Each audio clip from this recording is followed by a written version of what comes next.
Eu disse que eu não faria nada novo esse ano, mas eu sou geminiana e eu troco de ideia com facilidade.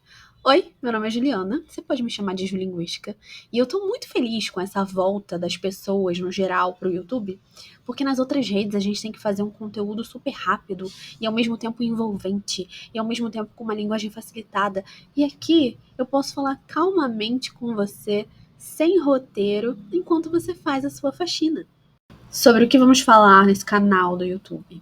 Claro que a gente vai falar sobre linguística, sobre aprendizado de uma língua estrangeira, sobre dar aulas particulares. Para quem não sabe, eu trabalho com isso desde 2020. Sobre hábitos, organização, rotina e sobre qualquer outro tema que vocês me pedirem. Para começar, eu pedi para vocês me fazerem algumas perguntas lá na caixinha do Instagram e é isso que eu vou fazer hoje. Vou responder essas perguntas. A primeira é da Lari. Queria que você falasse sobre o mestrado, desde o processo de entrada até o desenvolvimento da pesquisa. Eu vou falar sobre o mestrado, primeiramente da parte pessoal do mestrado e depois da parte mais burocrática, e vou dar também algumas dicas para quem quer entrar no mestrado um dia. Bom, para quem não sabe, eu faço doutorado hoje na UFRJ, eu moro no Rio, e a faculdade eu também fiz na UFRJ, mas no mestrado eu decidi fazer em Curitiba. Então muita gente tem curiosidade em saber por que eu fui parar lá, e a história é meio que uma novela. Em 2011, eu usava uma rede social chamada Flickr. Vocês lembram? Uma rede social de foto? Então, eu adorava uma blogueira, que até hoje é blogueira, mas hoje a gente não fala mais blogueira, né? A gente fala, sei lá, influenciadora, que é a Melina Souza. E ela mora em Curitiba. E ela postava fotos em cafés, com árvores outonais, esse tipo de coisa. Eu falava, meu Deus, eu preciso conhecer Curitiba um dia. 5 anos depois, em 2016, minha irmã foi passar um final de semana em Curitiba e me chamou. Eu fui, conheci a cidade, me apaixonei, porque é impossível não se apaixonar, a cidade é perfeita. Acho que o único defeito daquela cidade é o clima, porque de resto, sem palavras. E aí eu disse, um dia eu vou vir morar aqui.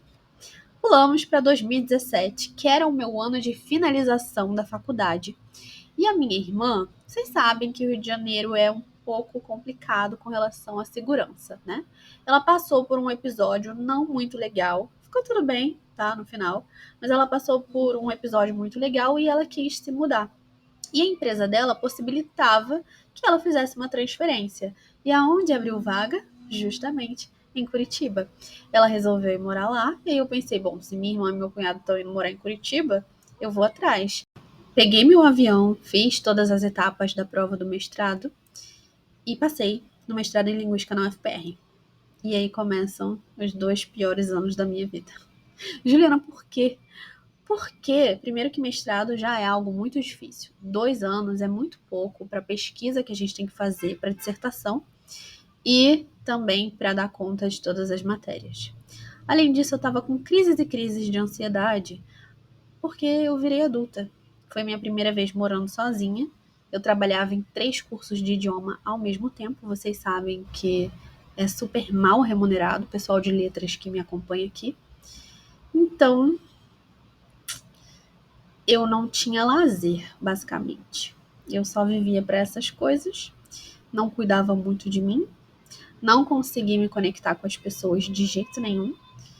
E aí, em 2020, em fevereiro de 2020 mais especificamente, eu defendi o meu mestrado, porque eu pensei, eu vim aqui para isso, eu vou terminar esse negócio, né? E aí, eu terminei em fevereiro de 2020, pensei assim, vou dar mais uma chance para Curitiba, nesse ano de 2020. Vou, sei lá, entrar numa academia, não vou pensar em doutorado agora, vou dar mais uma chance para a faculdade. Para a faculdade, não, pra Curitiba. Gente, o que aconteceu em março de 2020? Pandemia. Aí eu falei, eu não vou dar chance nenhuma pra cidade nenhuma. Peguei minhas coisas, enfiei no caminhão e vim embora.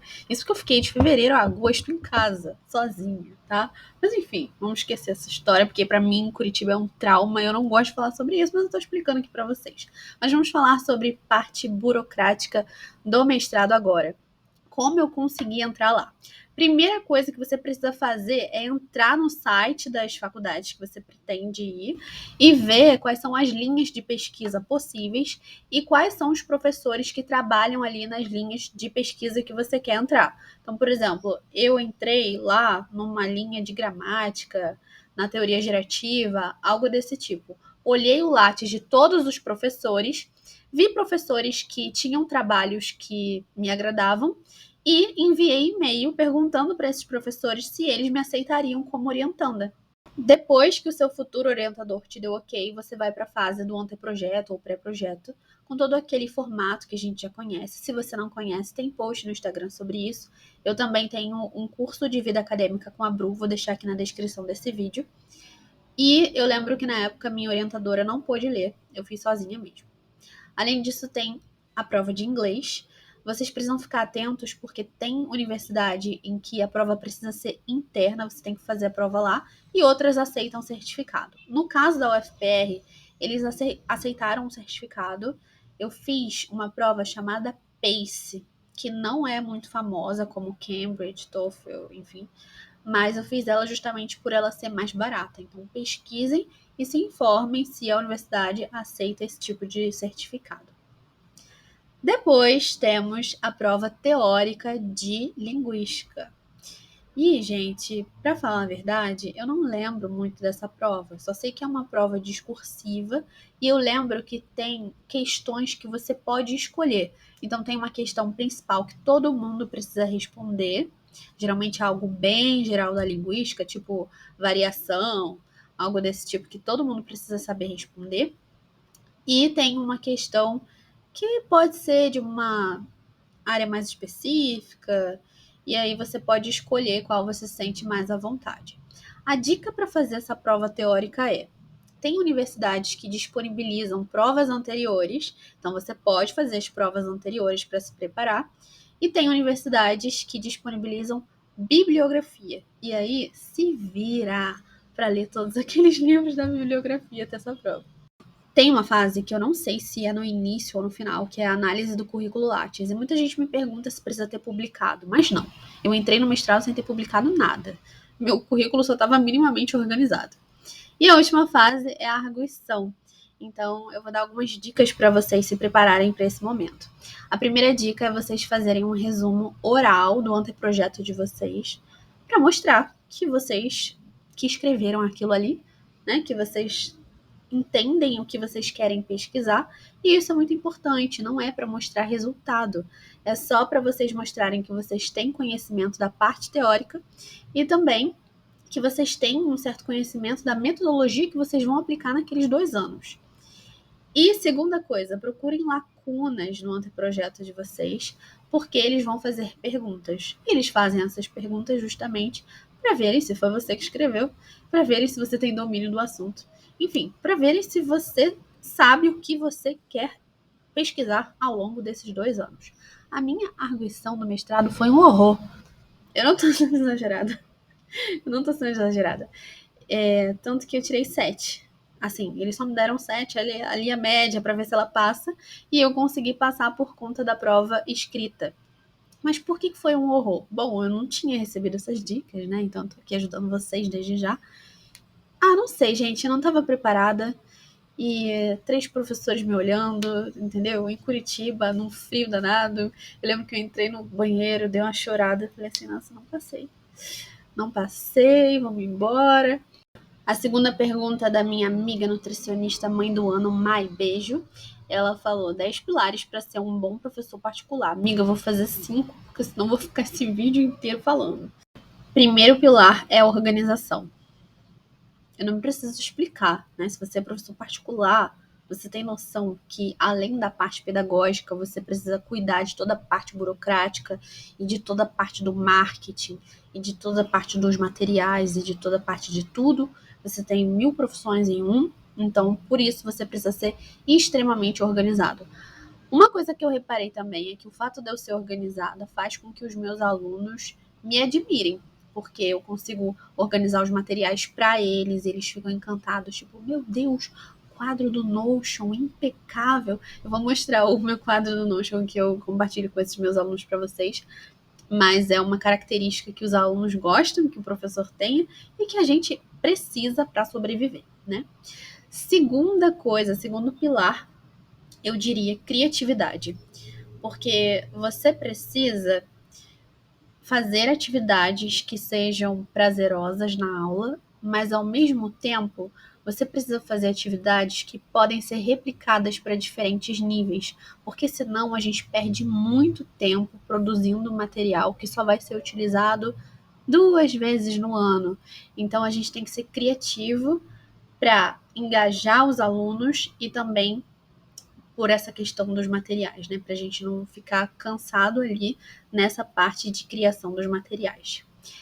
Terceiro pilar seria gestão de tempo. Você precisa saber exatamente quantas aulas particulares você consegue ter no dia sem se exaurir. Você precisa saber quanto tempo no dia você tem para se dedicar, por exemplo, ao Instagram para você captar novos alunos, quanto tempo no dia você tem para o planejamento de aula, para as questões burocráticas. Então, gestão de tempo que também entra ali na organização, né? Quarto pilar seria gestão financeira. Eu não sei falar sobre gestão financeira, isso é uma coisa que eu preciso aprender. Então, esse conselho é para mim, mas gestão financeira, vocês precisam gerir a empresa, se é MEI, se é CNPJ, também organizar as férias de vocês, mas é aquela história, façam o que eu digo, não façam o que eu faço, porque eu faço tudo errado nessa parte, eu preciso de alguém para me ajudar. Eu pensei mais em 2 pilares, então na verdade vão ser 6 pilares, tá? O quinto pilar seria delegar. Pelo amor de Deus, quando você puder delegar alguma atividade a alguém, faça isso. Porque senão fica extremamente cansativo para você fazer tudo. Então, quando você chegar num nível que você pode pedir para alguém revisar os seus slides, ou para alguém cuidar da sua parte financeira, teve um e-mail do francês para iniciantes, para quem não sabe, eu tenho um curso de francês gravado, mas ele só vai ser lançado no mês de dezembro. Teve um dos e-mails que eu pedi para o Tito fazer. Vou colocar o contato do Tito, que também vai estar tudo na descrição desse vídeo que eu falar. Então ele escreveu e-mail, mandou e-mail, eu não precisei me preocupar com isso, em captar os alunos a partir do e-mail. Então, se você puder delegar, delegue, porque é legal, né, que você trabalha com pessoas, você ajuda o trabalho dessas pessoas e elas também te ajudam para você não ficar sobrecarregada.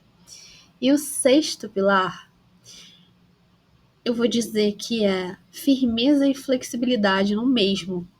Por quê? Você precisa ser firme para você saber o que você aceita e o que você não aceita. Você precisa ter regras bem definidas. Mas, ao mesmo tempo, você precisa ter uma flexibilidade nessas regras. Vou dar um exemplo para ficar mais claro. Se um aluno meu precisar faltar uma aula, tá tudo bem. Agora, se ele precisar faltar 5, eu tenho que ter uma regra muito bem definida que eu não posso repor essas 5. Porque senão eu vou ficar muito cansada. Porque eu tô dando todas as outras aulas e mais as 5 reposições desse aluno. Então, ao mesmo tempo que você é flexível, que você consegue conversar com a pessoa, mudar ali um pouco as regras dependendo da necessidade dela, você tem que ser firme para dizer, não, essa é a minha regra, você não respeitou, tá no contrato, tem um contrato, então é isso. Então saibam o limite de vocês também. Gente, eu pensei numa sétima, que é muito importante. 7 pilares, eu tô quase chegando no 10, que é autocuidado. E eu não tô falando de você aparecer bonitinha para os seus alunos. Isso também é importante, né? Maquiadinha com brinquinho e tal. Mas fazer exercício físico, cuidar da alimentação, cuidar de você, porque você é a sua empresa. E se você não tá bem, acabou. Os alunos sentem isso, a aula não rende. E se você precisar cuidar da sua alimentação, tem a Maite aí. E eu falei sobre exercício físico porque muitas vezes eu negligenciei isso. Claro que a gente estava num período de pandemia, né? Era muito mais difícil fazer exercício. Mas nas vezes que eu não fiz exercício físico, como a nossa profissão, provavelmente se você é um professor particular, você trabalha sentado, né? Eu não conheço nenhum que trabalhe em pé. E a gente também fica muito tempo sentado escrevendo, estudando, enfim. Começou a dar varizes e eu comecei a engordar. Então, assim, não recomendo.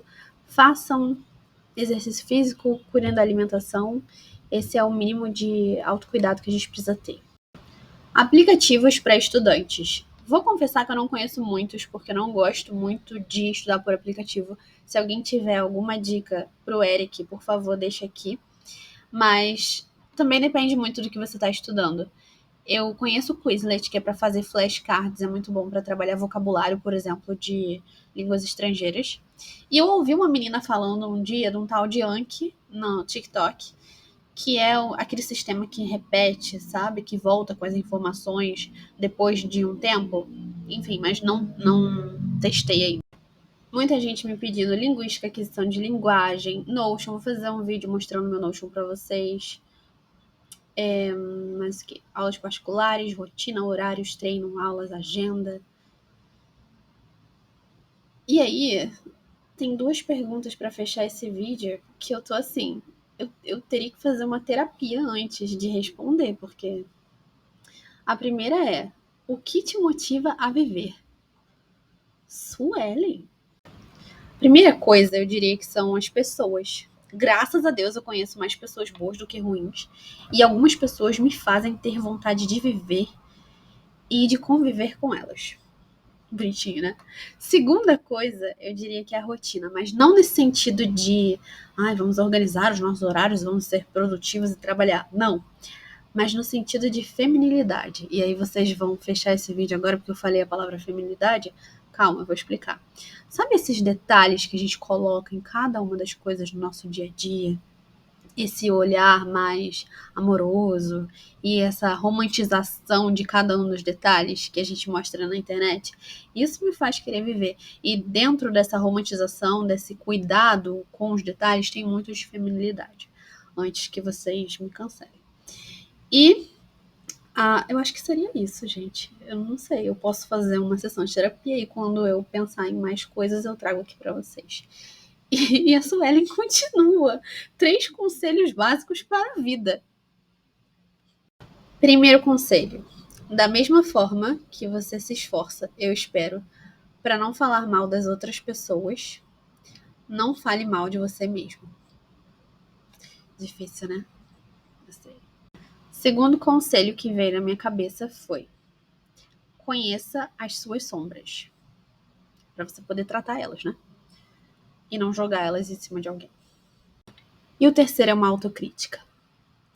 Para de ser desesperado pelo futuro e foca no momento presente.